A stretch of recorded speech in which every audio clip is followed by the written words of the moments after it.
Bienvenidos a este webinar en el que explicaremos, pues, uy, un segundo, porque la cámara no está funcionando correctamente.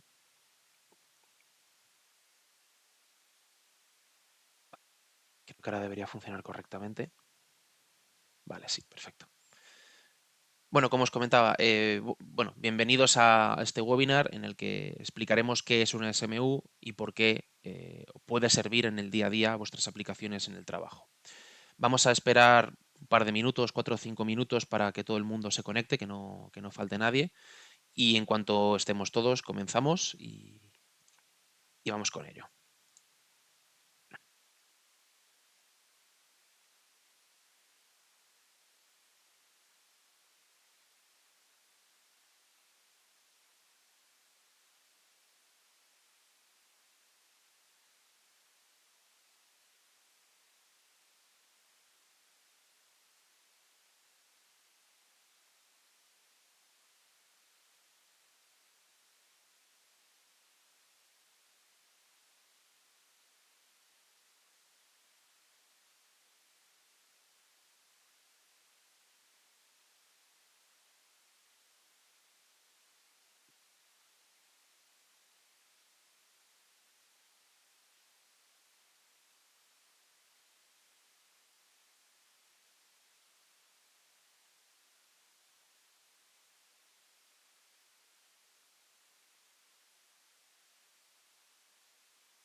Hola, bienvenidos toda la gente nueva que ha ido entrando.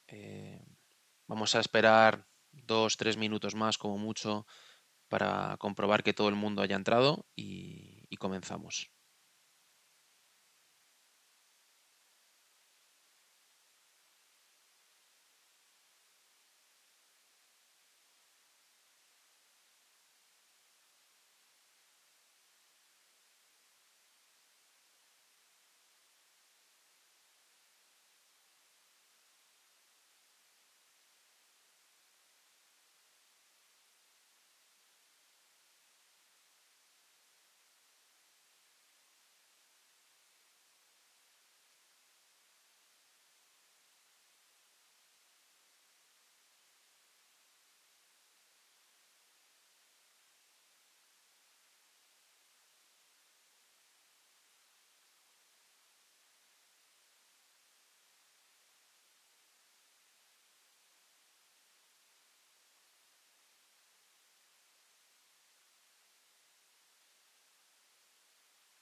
Bienvenido a toda la gente nueva que ha ido entrando.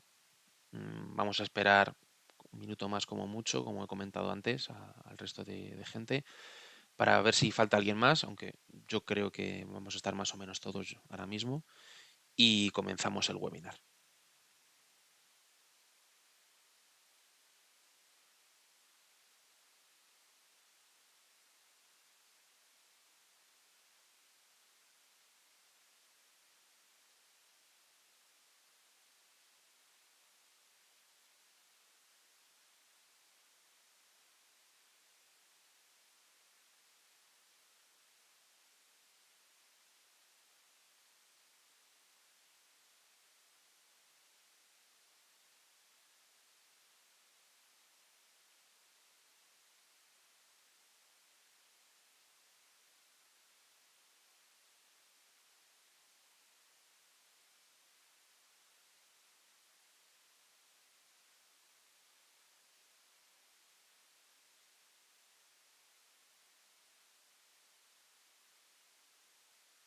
Vale, yo creo que ya estamos todos.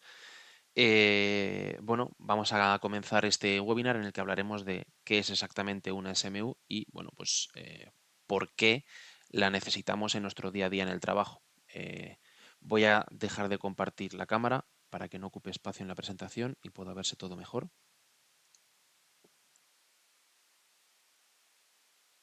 Bueno, pues como estábamos comentando, lo que haremos será pues una especie de, vamos, el día de hoy lo que haremos es, comenzaremos por explicar qué es exactamente pues esto de una SMU, para qué nos hace falta en el trabajo en el día real Y tras eso, pues bueno, intentaremos comprender un poco el funcionamiento interno de una SMU un poco por encima, porque tampoco creo que sea algo excesivamente necesario. Y bueno, pues terminaremos hablando, dando unas pequeñas pinceladas de cuál es la SMU que más se acerca a nuestras necesidades. Como comento, será algo muy breve este último punto, porque bueno, dentro de nuestro valor que añadido que damos en Datatec es asesoría sobre equipos tanto preventa como postventa, por lo que simplemente me gustaría dar como pequeños conocimientos y puntos pequeños que hay que tener en cuenta. Bueno, pues entonces vamos a comenzar con explicar qué es exactamente una SMU. Bueno, pues ahora mismo no sé si alguno de vosotros podría decirme, explicarme en pocas palabras qué es una SMU, pero bueno, yo estoy seguro que viendo estos equipos que tenemos ahora mismo en pantalla, hay más de uno que sí que conoce igual alguno, otro, pero bueno, aquí tendremos 6 equipos, mucho más básicos que un SMU y mucho más conocidos, como serían pues una fuente de alimentación autónoma, una carga electrónica, una fuente de corriente, un generador de pulsos, un DMM o un multímetro digital y un microprocesador. Entonces, exactamente qué tienen que ver estos 6 equipos con, pues eso, con una SMU, al fin y al cabo, que es lo que hemos venido de lo que hemos venido a hablar hoy? Bueno, pues la verdad es que nada y todo. ¿Por qué? Porque si yo cojo estos 6 equipos, estos 5 equipos y el microprocesador, que no es un equipo, perdón, y los junto, lo que yo obtengo al fin y al cabo es una SMU.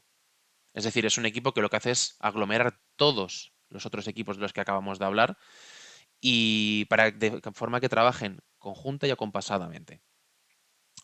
Ahora que ya sabemos exactamente qué es una SMU, la siguiente pregunta es, ¿vale? ¿Y qué ventajas me aporta a mí en el día a día? Bueno, pues vamos a hablar de 9 ventajas principales. Algunas son más simples, otras son más complejas, pero bueno, las principales 3 ventajas van muy unidas de la mano y normalmente la gente se las olvida siempre o las da por alto o no les parecen lo suficientemente importantes. Y estas son el ahorro de espacio, el ahorro en cables y el ahorro energético. Ahorro en espacio, ¿por qué? Bueno, es muy simple, lo acabamos de comentar. En lugar de tener 5 equipos distintos en mi laboratorio, voy a tener solamente uno. Es decir, que estoy ahorrando una gran cantidad de espacio.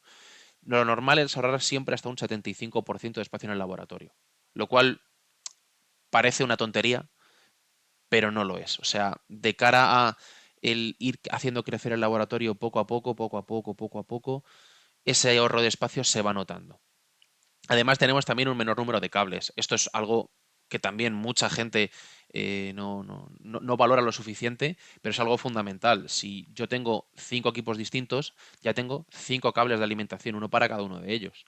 Después, además, tengo que añadirles las sondas, los cables, los conectores, ya sean bananas, BNC, el conector que sea, pero hay que unir, hay que meter mínimo 2 por equipo, con lo cual estamos añadiendo 3 cables como mínimo por equipo, eso suponiendo que utilicemos tan solo un canal por equipo, en cables, mientras que la SMU es algo mucho más simple en el número de cables, pudiendo reducir hasta en un 60% el número de estos. Y luego finalmente, bueno, pues tenemos también el ahorro energético, que en lugar de alimentar 5 equipos distintos, se alimenta solamente uno. Es cierto que el equipo que alimentas consume un poco más que los otros 6 equipos individualmente hablando. Pero el balance neto de los 6 equipos encendidos frente a la SMU encendida es muy positivo, perdón, para la SMU. Una vez que ya tenemos, bueno, pues estos 3 ventajas, vendría la cuarta, que es la integración de equipos.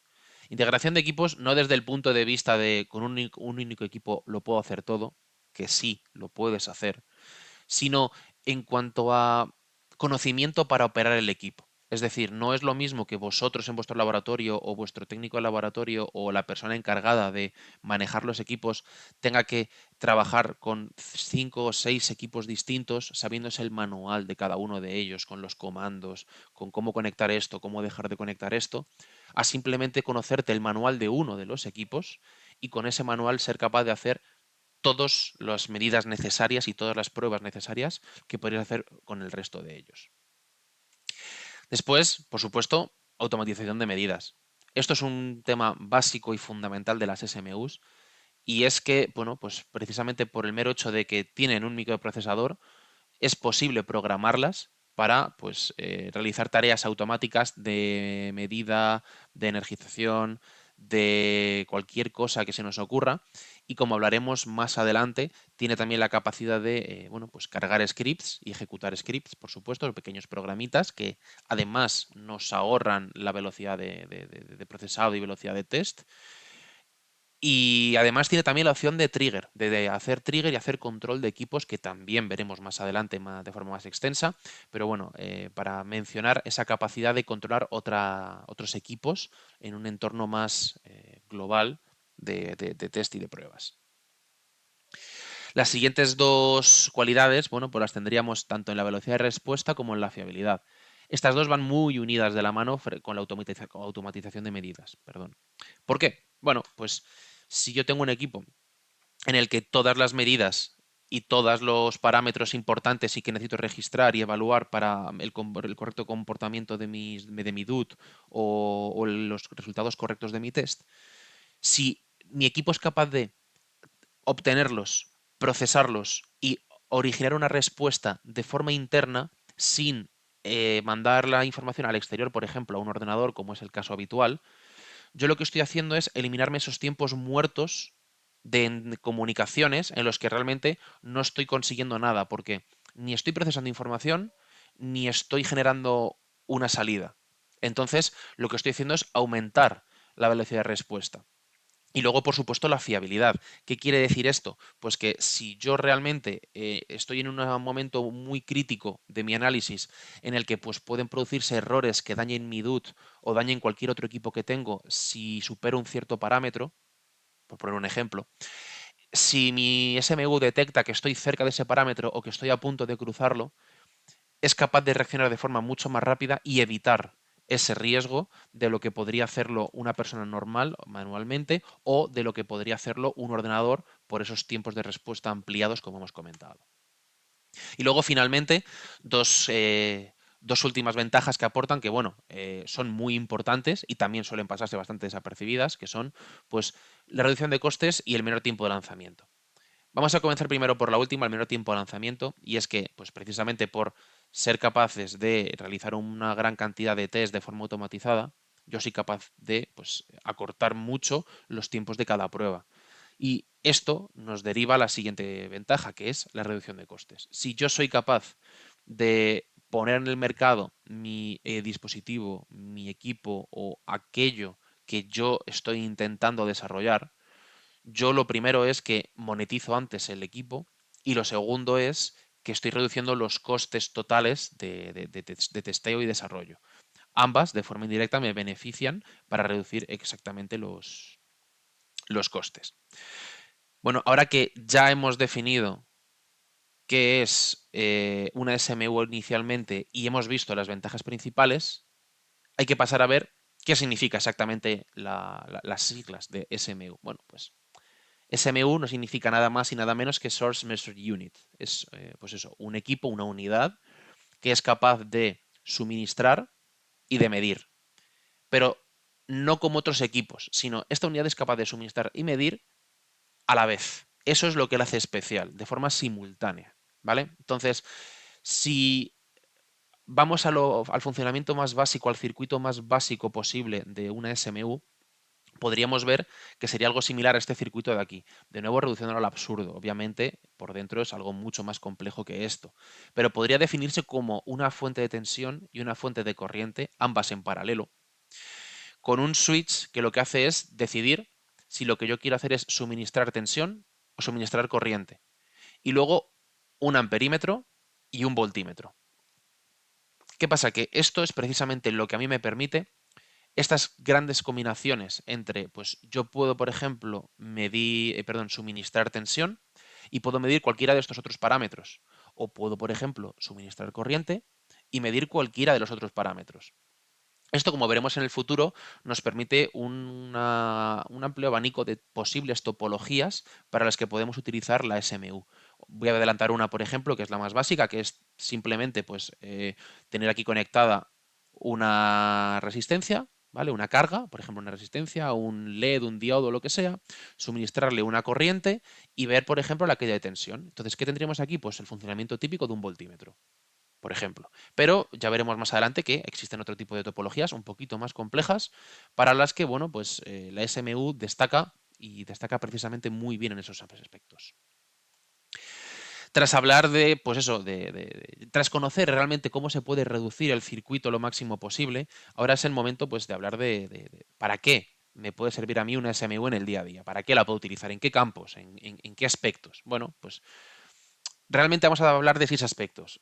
Hay muchos más. No podemos solamente cerrarnos a estos 6 aspectos, ya que sería muy tonto por nuestra parte. El problema es que yo he elegido estos 6 porque considero que son los 6 que ahora mismo están más presentes en el desarrollo, en el día a día laboral, pero vamos, que estoy seguro de que me he dejado un montón de aplicaciones muy, muy importantes a día de hoy fuera porque no habría tiempo para hablar absolutamente de todas. Vamos a comenzar entonces hablando pues por la ciencia de materiales. Uy, ahora no avanzaba, perdón. Vale. Eh, lo que podemos ver en la ciencia de materiales, aquí está, lo siento. em, Hay que pensar en la necesidad de medir la resistencia de nuevos materiales, como por ejemplo aquellos materiales que están formados por grafeno bidimensional o cualquier otro tipo de equipamiento o elemento nuevo que venga creado a partir de estos nuevos materiales, como por ejemplo podría ser el caso de la nanotecnología, que está pues también ahora mismo bastante en auge.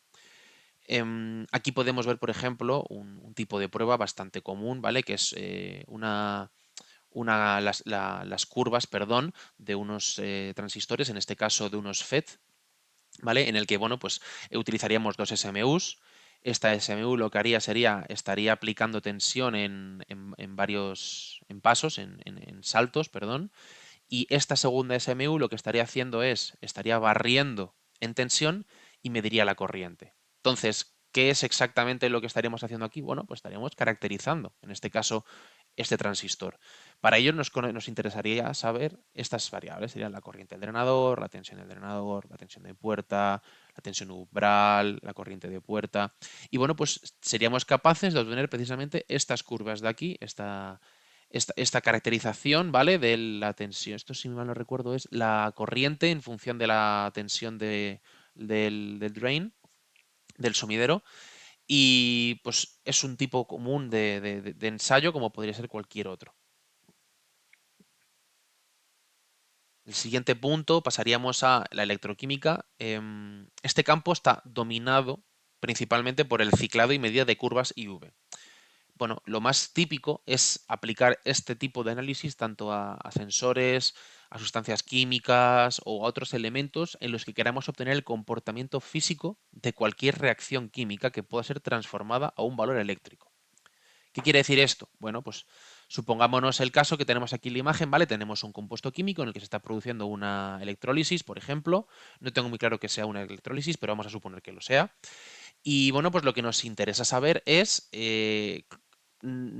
ya sabemos químicamente lo que pasa, pero a nosotros eso no nos sirve para nuestro trabajo. Nosotros necesitamos conocer la fórmula física, la fórmula matemática, pasarlo a valores numéricos, ¿vale? Entonces, ¿cómo conseguimos eso? Pues obteniendo los valores eléctricos, ya sean de corriente o de potencial, que me están produciendo esta reacción química de aquí.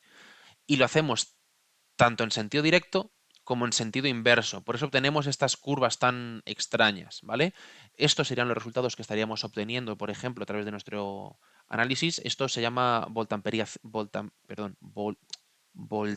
cíclica, lo siento, y es muy empleado para este tipo de caracterizaciones. Una vez que hemos hablado también de la electroquímica, pasaremos al siguiente campo, que son las impedancias de cables y de aislantes. Bueno, antes de nada remarcar que al poder trabajar tanto en corriente como en tensión, en una gran cantidad de rangos, es posible aplicar una tensión muy elevada y medir simultáneamente unas corrientes muy pequeñas, del orden de nanoamperios o incluso de picoamperios. Este último caso, el de los picoamperios, es el procedimiento habitual de prueba de materiales aislantes. En estos se quieren medir resistencias muy elevadas, como por ejemplo podemos ver ahora mismo en la pantalla.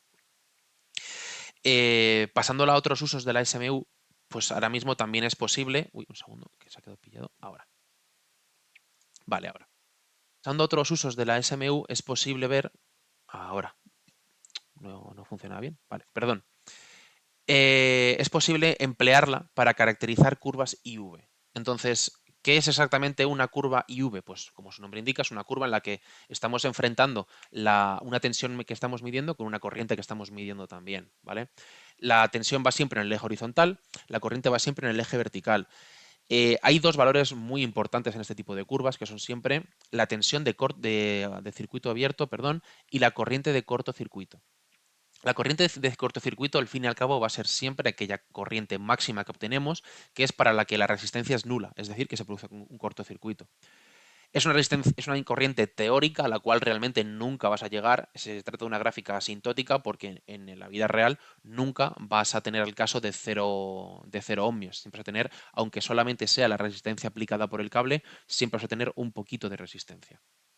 Y luego, de forma análoga, tenemos, por supuesto, la tensión de circuito abierto, que esta es la tensión máxima a la que se puede llegar, y esta se produce cuando existe un circuito abierto. A esta tensión sí que es posible llegar, porque sí que es posible obtener un circuito abierto. Es decir, si tú directamente abres los dos terminales, ya has conseguido el circuito abierto y estaríamos hablando de que tienes precisamente esa tensión.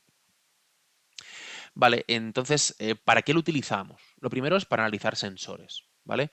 Es muy importante a la hora de analizar sensores ver cómo se encuentra el sensor, en qué estado está. Por ejemplo, aquí tendríamos las verdes, si nos fijamos, es siempre la misma curva IV y es una curva muy en buen estado. Y luego pues tenemos tres errores típicos que son, bueno, pues un módulo con conexiones dañadas entre células oxidadas. ¿Qué obtenemos esto? Pues que los puntos de inicio a phi son iguales. Lo que pasa es que la curva está más aplanada, o sea, tiene menos área la curva. Esto nos estaría dando un fallo con células oxidadas. La segunda posibilidad es que directamente tenga un string roto, entonces la curva seguiría perfectamente al módulo en buen estado, pero llegaría a un punto en el que caería rápidamente y después se recuperaría. Esto nos estaría dando este tipo de fallo. Y luego, por último, tendríamos que se encuentra de un sensor débil o un módulo débil, que es cuando la corriente de cortocircuito es muy, bueno, muy inferior, es inferior y pudiendo llegar a ser muy inferior a, a la inicial de buen estado, pero la tensión de circuito abierto es la misma. Otras opciones para trabajar con estas curvas es simplemente, pues bueno, comprobar el envejecimiento de dispositivos LED y OLED, como pueden ser pantallas de móviles, televisiones, etcétera.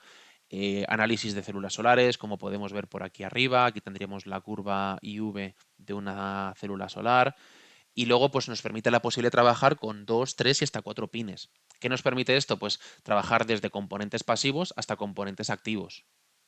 Y luego, por último, el cálculo del MPPT, que en esto voy a tenerme un poquito en la siguiente diapositiva por si acaso poder hablar bien de él. Lo primero es cómo trabajar con las curvas IV en el MPPT. Bueno, pues tenemos que conocer cuatro valores, cuatro puntos importantes, como lo he mencionado.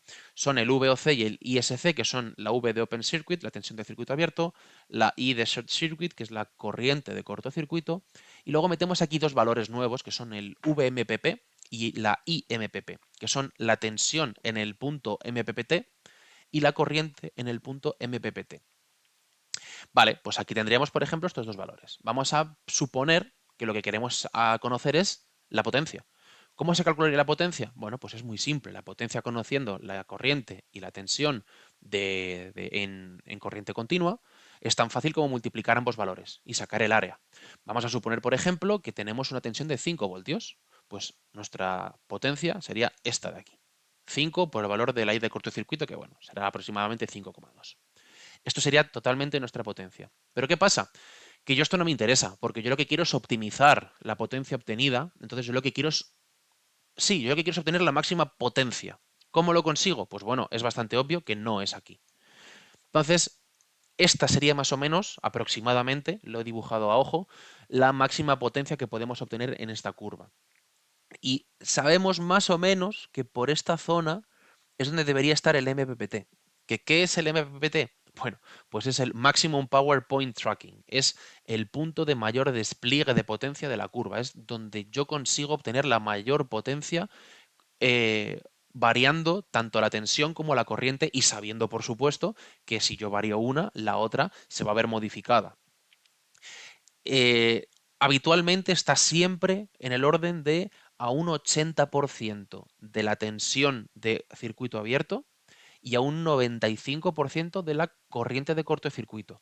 No quiero decir que siempre vayan a ser en esos valores, porque eso por supuesto dependerá del tipo de curva, del tipo de sensor y de muchos otros factores, como por ejemplo el envejecimiento que tenga y su estado.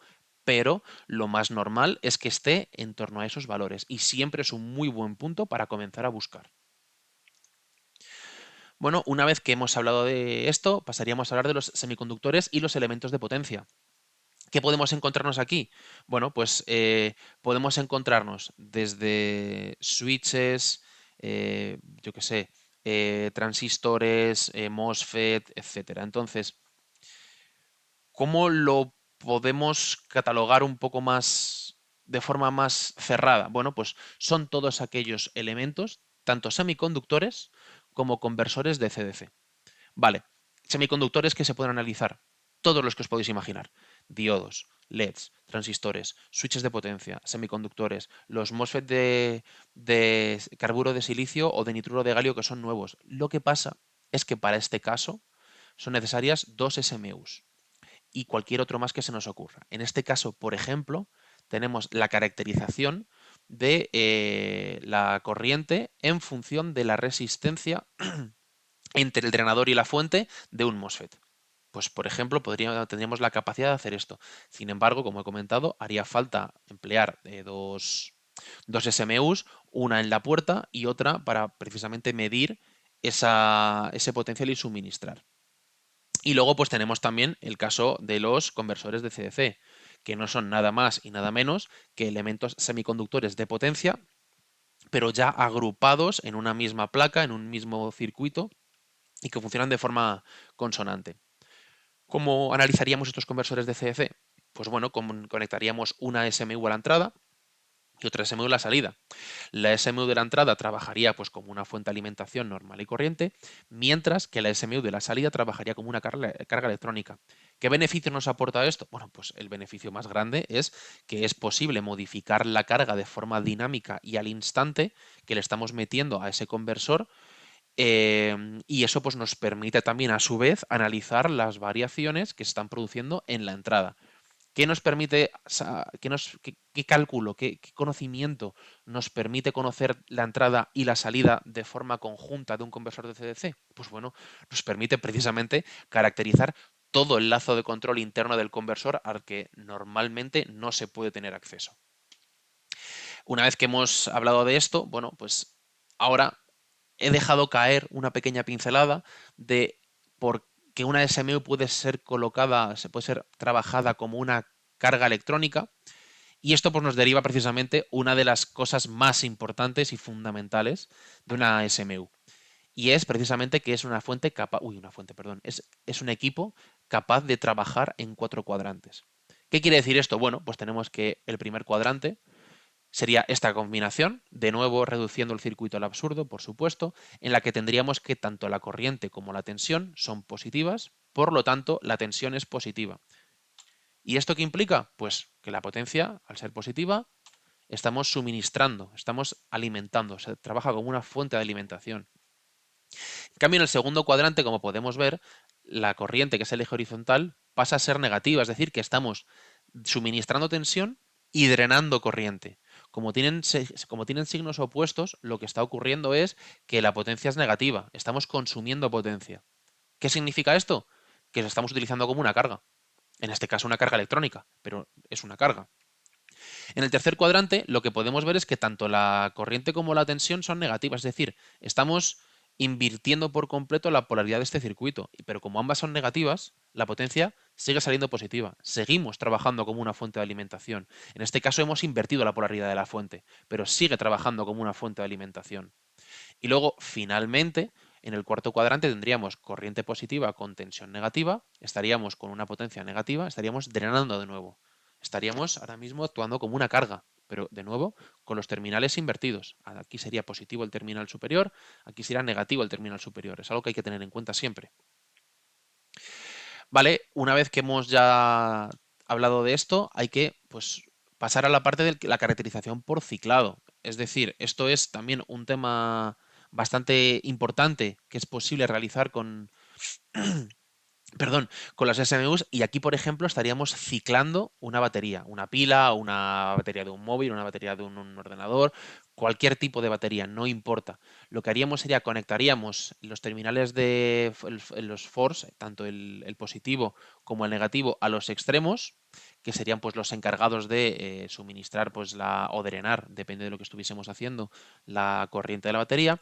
Y luego los terminales de sense, que serían estos de aquí, ¿vale? Creo que los he enseñado al revés. Estos son los force y estos son el sense, ¿vale?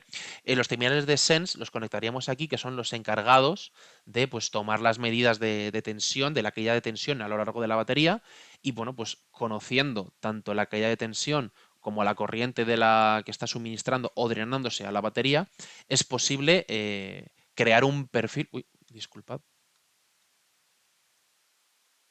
Ahora, perdón, es posible crear un perfil de carga y descarga de la batería. Para esto lo que se hacen son ciclos de carga y ciclos de descarga. Los ciclos de carga son aquellos en los que se suministra corriente y los de descarga en aquellos en los que pues, se drena corriente, al fin y al cabo. Y aquí, pues la SMU, perdón, trabaja como una fuente de alimentación y aquí la SMU trabaja como una carga electrónica, al fin y al cabo.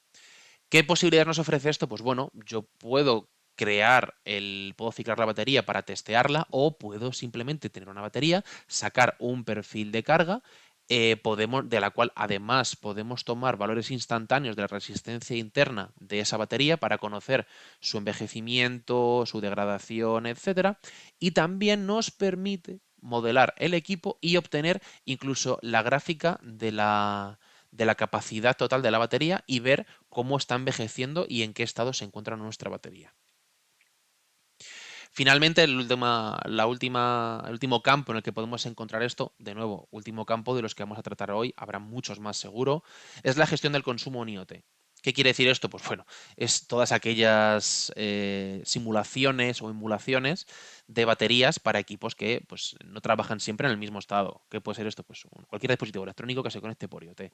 Un reloj, un móvil, unos auriculares, un ordenador, cualquier cosa que varíe o fluctúe su consumo energético es válido para este tipo de pruebas.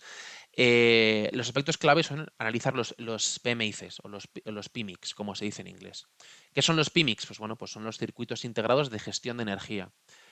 ¿Cómo los testeamos? Pues bueno, es simplemente hay que aplicar distintos tipos de cargas para simular los modos. Llevándolo, por ejemplo, al móvil, pues un modo puede ser modo avión, con la pantalla apagada. Otro modo puede ser simplemente el tener la pantalla encendida. Otro modo puede ser estar en una llamada.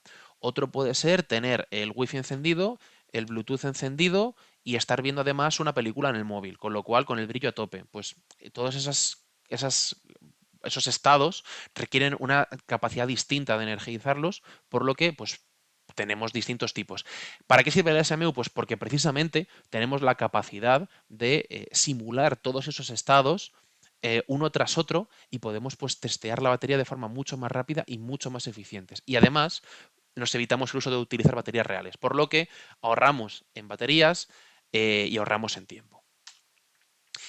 Una vez que ya hemos hablado pues, de todo lo relativo con las aplicaciones, pues bueno, hay que pasar a ver cómo funciona realmente un SMU. Como he adelantado antes, si yo suministro corriente y mido tensión, es un voltímetro. Si hago lo inverso, suministro tensión y mido corriente, bueno, no suministro tensión. Si hago un cortocircuito y mido corriente, estoy viendo el funcionamiento de un amperímetro. El ohmímetro es un poco más complejo, pero bueno, es simplemente suministrar corriente, medir la corriente que estoy suministrando y conectar el voltímetro con los terminales sense. Y aquí conocería tensión, corriente, por lo cual con la ley de Ohm calcularé la resistencia. El funcionamiento de la fuente de alimentación es más o menos lo mismo que un ohmímetro, pero aquí hay algo que hay que tener en cuenta. Estos terminales sense, su función es la de medir, por supuesto, pero tienen también otra función, que es la de verificar que la tensión que está llegando a los terminales de la carga es la correcta. Es decir, si yo aplico, por ejemplo, 100 voltios a una carga, en esa carga no va a haber 100 voltios, nunca, de forma real, perdón. De forma ideal sí, pero de forma real nunca los va a haber. ¿Por qué? Porque los cables me están introduciendo unas resistencias. Esas resistencias me están produciendo una caída de tensión y esa caída de tensión es la culpable de que yo en lugar de recibir 100 voltios reciba 99,9, por ejemplo, por poner un número. ¿Qué pasa? Que ya no son los 100 voltios que yo quiero. Entonces, ¿de qué se encarga esto? Pues son dos terminales que llegan hasta el equipo y lo que hacen es decirle, vale, queremos 100 voltios, pero lo que está llegando es 99,9. Así que tienes que darme un poquito más. Esto lo que hace es de forma automática, en lugar de sacar 100 voltios, sacarte 100,1 voltios y ya estás compensando esa caída de tensión del cable. Por lo cual ya estás regulando de forma mucho más precisa la tensión que tú quieres en la carga. Por eso hablábamos antes de que la SMU es un equipo mucho más preciso al fin y al cabo. Y esto se ve aquí, es la gráfica, bueno, este diagrama, no es un gráfico, pero bueno, esta tabla, perdón, en el que podemos comparar las capacidades de una SMU frente a una fuente de alimentación. Podemos ver que la SMU gana con mucha mayor velocidad, mucha más precisión, mucha más resolución tanto de corriente como de tensión y por supuesto que es capaz de trabajar en 4 cuadrantes, mientras que una fuente de alimentación normal tan solo es capaz de trabajar en 2 cuadrantes, en el primero y en el tercero. Después tenemos que entrar también, perdón, ahora. Después tenemos que entrar también en la parte de los barridos. Es posible utilizar la SMU para realizar barridos tanto en tensión como en corriente. Estos barridos pues, pueden ser con progresiones lineales, logarítmicas, personalizadas, cualquier cosa. Hay una serie de progresiones que vienen ya predefinidas por defecto, las que tan solo es necesario meter, pues, por ejemplo, en una progresión lineal. Es decir, pues quiero que ir de 0 voltios a 10 voltios en saltos de medio voltio. Pues la SMU solita te va haciendo los saltos de forma perfecta. O puedes hacerlo logarítmica, puedes decir que te vaya saltando cada vez más, vas metiendo la amplitud y te vale. O pues directamente cargar una arbitraria, como podría ser esta de aquí, que es la personalizable. También es posible programarla para reproducir, perdón, unos ciertos valores como vemos aquí. Por ejemplo, esto sería una programación típica para un valor fijo, sería un escalón mantenido en el tiempo. O, en este caso lo que estaríamos haciendo es, pues estaría apagado, subirías, meterías un delay, aquí tomarías la medida, seguirías esperando, tomarías otra medida y ya caerías. Y esto podrías ciclarlo en el tiempo. Aquí tenemos lo que os he explicado antes, una escalera lineal en la que pues, va subiendo paso a paso, una escalera logarítmica en la que va subiendo cada vez más. Y luego, bueno, pues en algunos modelos la modulación en pulsos, la programación en pulsos lo que permite es precisamente alcanzar un mayor nivel de corriente de lo que la SMU es capaz de alcanzar por su cuenta. No en todos los modelos, pero sí que es cierto es que en muchos de ellos es posible hacerlo. Vamos a hablar de una aplicación muy práctica, bueno, muy práctica obviamente, muy común para la caracterización por pulsos, que es la caracterización de LEDs por pulsos, ¿vale? También se puede caracterizar un diodo, obviamente, porque un LED no deja de ser un diodo que emite luz. Pero, en este caso, ¿cómo lo haríamos? Pues estaríamos conectando los terminales force, que son el high, este que vemos aquí, ¿vale? Que iría aquí, y el low, el force low, que es el que vemos aquí, que no lo pone, pero vendría indicado con las letras LO, que serán los encargados de suministrar la corriente y la tensión. Y luego tendríamos los terminales sense, que son el sense high, el SHI y el sense low, que sería el SLO, que tampoco se ve por aquí. Y estos estarían, pues, comprobando, estarían registrando, midiendo la tensión, la caída de tensión en este LED. ¿Qué pasa? Pues que con este circuito obtendríamos las siguientes pruebas. Aquí vemos cómo lo veríamos en la vida real, que sería pues eso, en este caso es la caracterización de un LED verde, de luz verde. Aquí tendríamos la típica gráfica en la que tenemos la tensión frente a la corriente. Y bueno, pues aquí veríamos otra vez, esto sería el tiempo en función de la corriente y aquí de nuevo tiempo en función de corriente en pulsos. Aquí es mucho más fácil ver cómo se está haciendo la modulación en pulsos, cada vez estamos consiguiendo más corriente, aquí también estamos consiguiendo cada vez más corriente porque obviamente cada vez el pulso que se le está introduciendo al LED es de mayor tamaño, de mayor amplitud. Os he mencionado antes el tema del diagrama de cuadrantes, cómo es posible que, bueno, pues que cuando utilizamos una modulación no una modulación, sino cuando utilizamos una caracterización por pulsos, se pueden alcanzar rangos distintos o rangos más lejanos de los que podríamos alcanzar realmente por corriente en el modo continuo.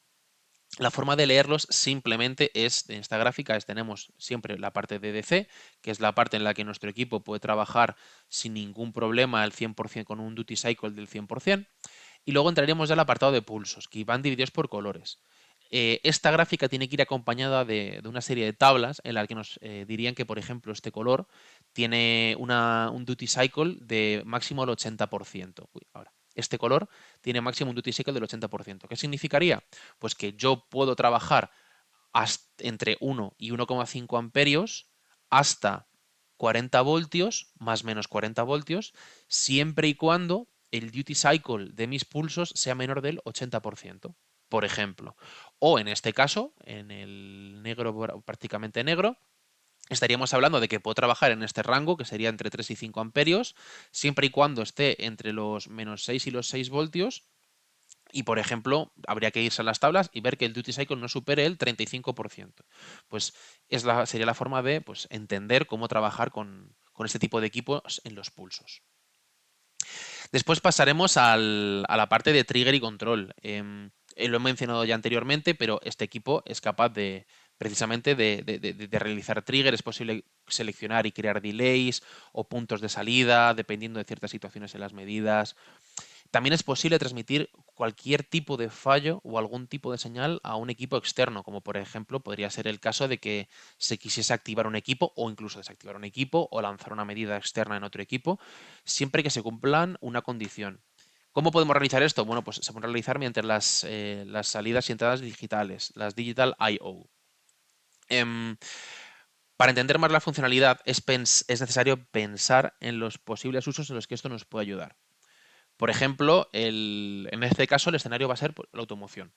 En este tipo de casos es muy probable tener muchos instrumentos conectados entre ellos. Puede haber un SMU, pero es que también puede haber fuentes de alimentación extras, otros DMMs o incluso más SMUs para hacer ensayos en paralelo. Entonces, la forma de intercomunicar todo este ecosistema de equipos es una de dos: utilizar un ordenador, que puedes hacerlo por supuesto, o realizar el trigger y el control del resto de equipos mediante la SMU, lo cual es mucho más eficaz, porque al fin y al cabo el tiempo como hemos comentado anteriormente, el tiempo de comunicación entre equipos lo eliminas, porque todo se realiza en la SMU. No es necesario que toda la información llegue al ordenador, el ordenador la procese, la vuelque, cree una respuesta, la vuelque de vuelta.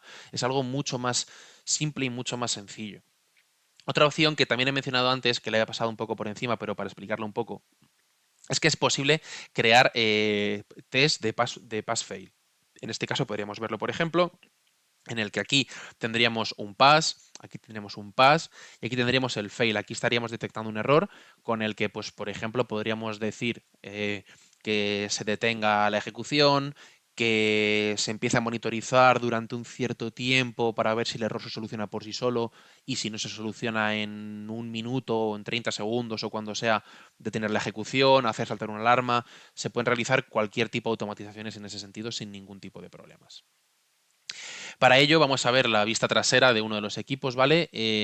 Bueno, podemos ver que tenemos aquí el conector primero, el TSP-Link, que son los conectores propios de Keathley. ¿Para qué sirven? Bueno, pues sirven precisamente para conectar en cascada los equipos y colocar, pues, un máster y los demás como slaves que son controlados por el máster. Esto, y estoy seguro de que ya lo habréis visto en infinidad de veces, pero bueno, por si acaso lo explico súper rápido y ya está.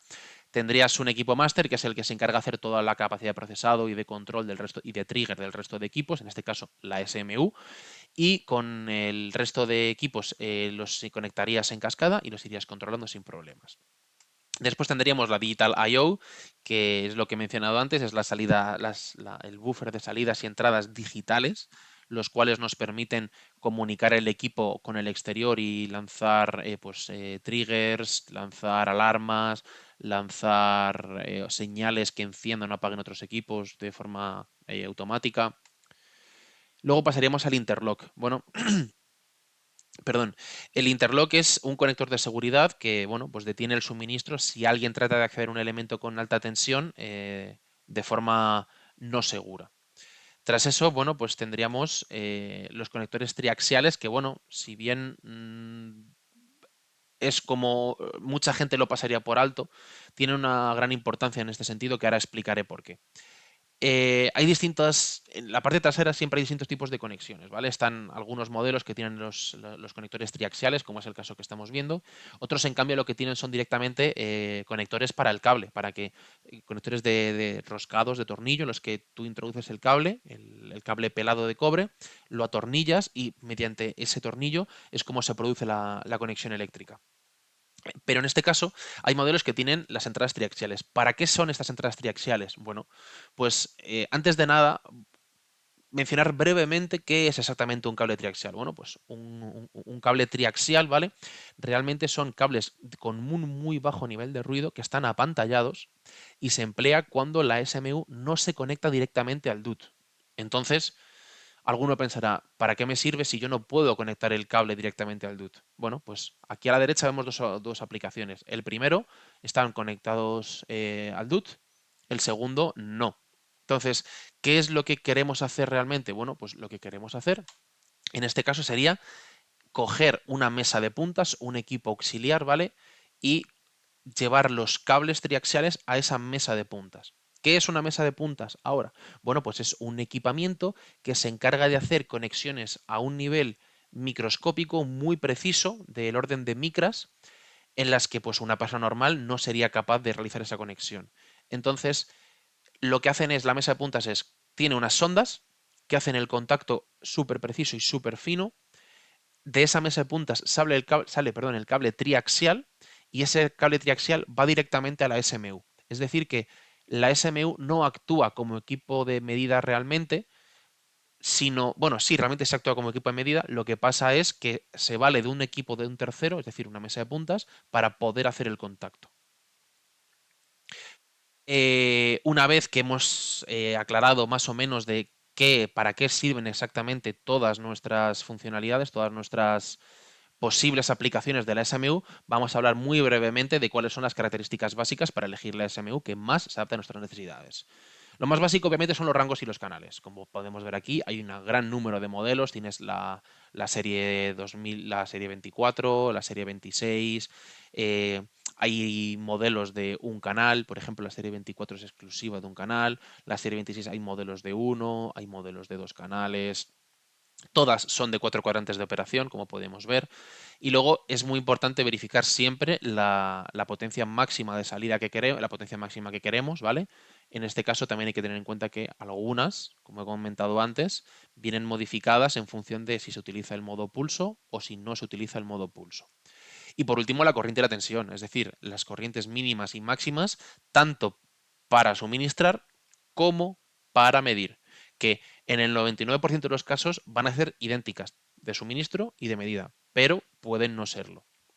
La precisión, como podemos ver aquí abajo, y luego, por supuesto, la velocidad, que esto lo hablaremos más adelante. Como, bueno, lo hemos hablado anteriormente y lo mencionaré también ahora dentro de un ratito.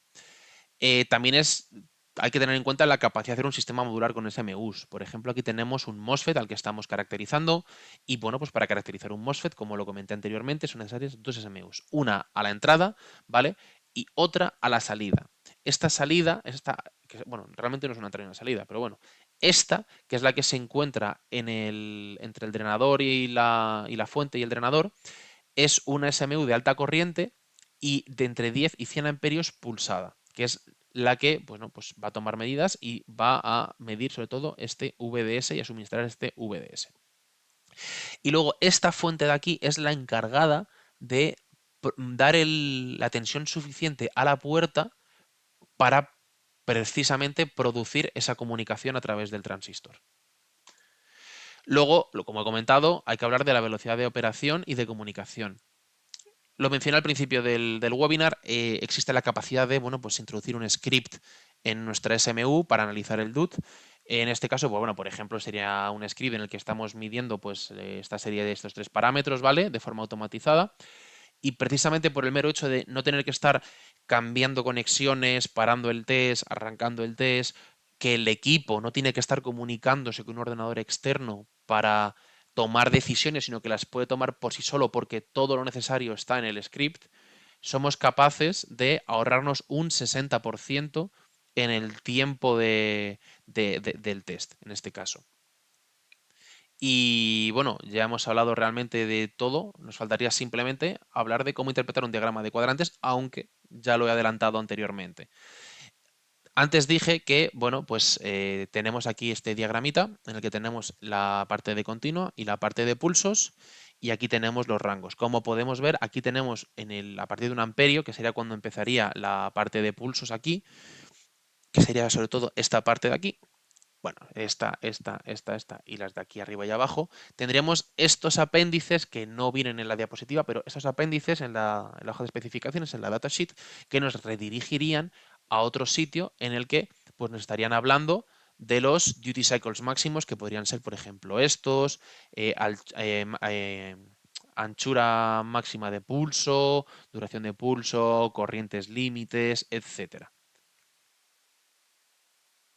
Y bueno, eso sería toda la parte de la presentación del día de hoy del webinar.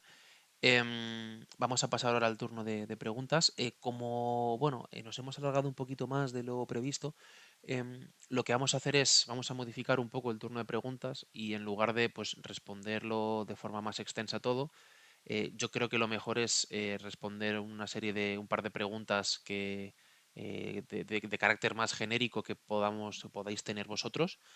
He visto que en el chat hay ya un par de preguntas y unas cuantas preguntas. Varias de ellas podrían ser útiles para pues, prácticamente toda la gente que está conectada a día de hoy en directo. Así que bueno, pues sí, intentaré responder esas preguntas de la forma más precisa posible. Y para todos aquellos a los que no le respondamos su pregunta en este momento, bueno, pues lo que haremos será mandaremos un correo electrónico respondiendo a todas y cada una de las preguntas por privado. Así que, por favor, si tenéis alguna duda o hay algo que no os ha quedado del todo claro de la presentación, no dudéis en dejar vuestras preguntas por el chat o incluso redirigirnoslas a nosotros por el correo electrónico, que os lo facilitaré a continuación y os las responderemos sin ningún tipo de problema. Bueno, antes de seguir, voy a conectar de nuevo la cámara porque yo creo que va a ser mejor para la ronda de preguntas y voy a ajustarla un poquito. Vale, yo creo que no va a molestar. Vale, como os comentaba, bueno, os dejo por aquí abajo a la izquierda los correos electrónicos tanto de soporte como de contacto en caso de que tengáis alguna duda o necesitéis cualquier tipo de información o incluso contactarnos por cualquier circunstancia. Y abajo a la derecha el QR en el que podéis acceder a nuestra página web en caso de que prefiráis ver los equipos a través de Internet. Vale, como he comentado, vamos a responder alguna pregunta genérica. Vamos a ver cuál puede estar bien. Vale, esta pregunta me parece bastante interesante. Nos preguntan sobre el valor que aporta una SMU frente a un multímetro cuando queremos medir consumo de corriente. Vale, es una muy buena pregunta. ¿Por qué comprar una SMU frente a un multímetro? Es una pregunta muy lógica. Vale, ahora mismo de cabeza se me ocurren tres principales razones muy, muy buenas. Voy a dejarla mejor para el final. Entonces, la principal, la primera, perdón, para mí sería la capacidad de precisión en la medida de corriente en standby. ¿Por qué? Porque normalmente estas corrientes son corrientes muy pequeñas.